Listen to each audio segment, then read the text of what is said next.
Hi guys! For today's video ay gagawa tayo ng tuna pasta. So tara, luto tayo!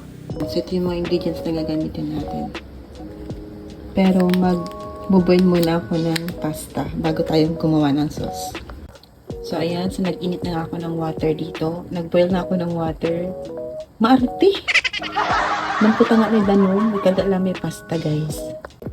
So ayan guys, palambutin lang natin yung pasta. Tsaka na tayo mag-gisa ng sauce or gumawa ng sauce.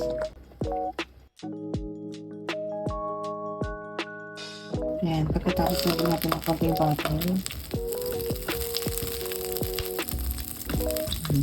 Manipis lang, 1 stick lang, mag-juice. Lagyan natin ng bawang.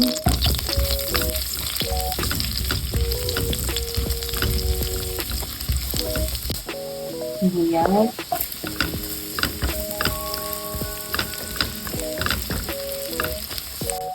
Sa ating tuna.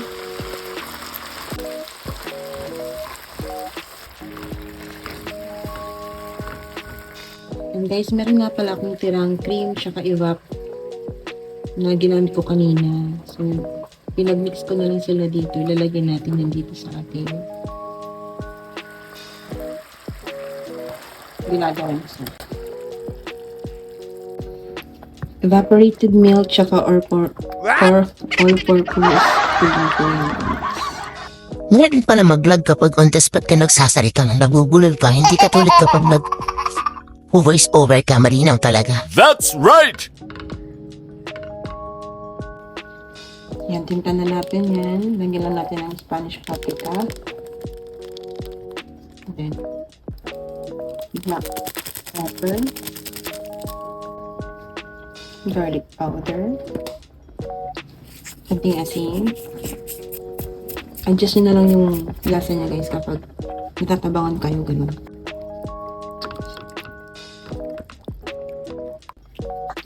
Lagay din ako ng konting patis. At konti pang asin.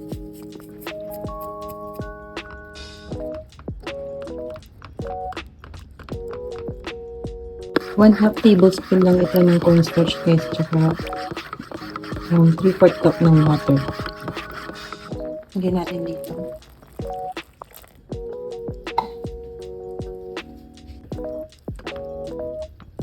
Para lumapot yung ating sauce. And guys, pag kumukulo-kulo na siya, ihulog na natin sausage.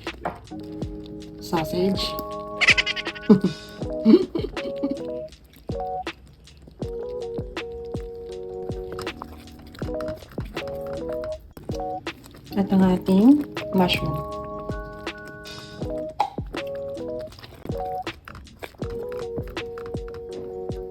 Lagyan din natin ng cheese. Melted cheese. Yung mabilis lang. Matulang. Lagyan din natin ng parsley.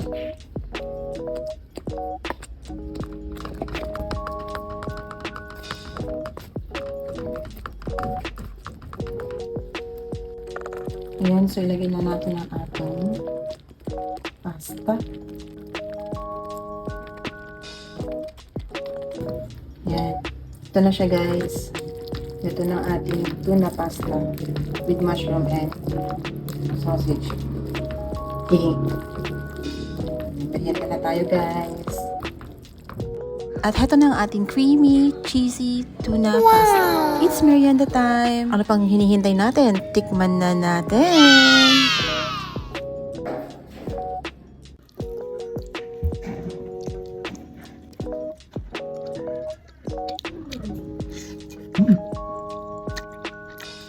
Sarap.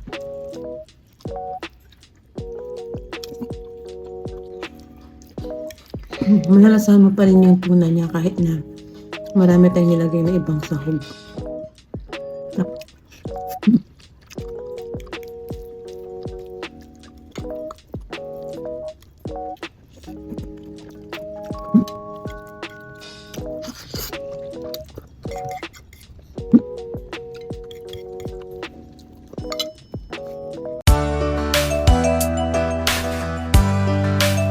Nice!